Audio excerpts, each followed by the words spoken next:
Yeah, I think so, and I think the reason is because it's in the joint interest of the United States and Kurdistan.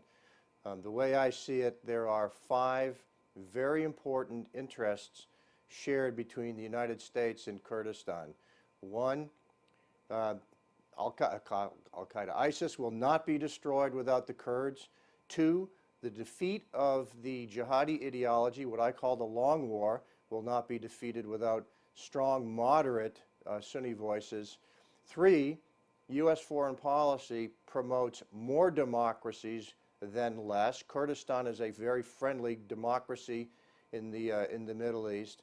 4, a balance of power must be regained in the Gulf region. Right now, Iran is the dominant power, and a strong and independent Kurdistan helps balance that power, especially with the backing of the United States. And 5, access to energy is in the strong interests of both Kurdistan and the United States. Well, Mr. Trump has said that he recognizes that the Kurds are strong allies.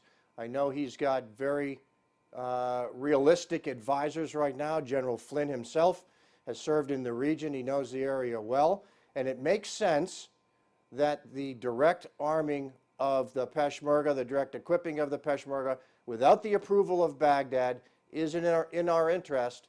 And I think time will tell. But my opinion is I think the Trump administration will support that. Well, it'll take some time, but I think we'll see some immediate changes here in the United States in terms of domestic policy. The Trump administration will be able to change that very quickly.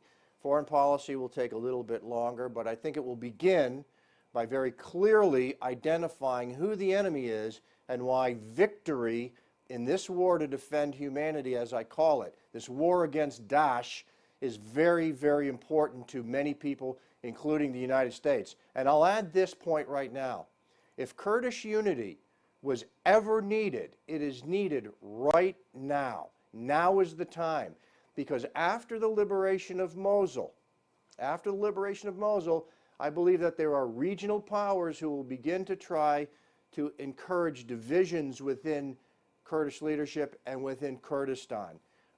Americans have recognized what the Kurds have been doing. Many Americans to this day have great sympathy now for the Kurds, and now is not the time for Kurdish disunity.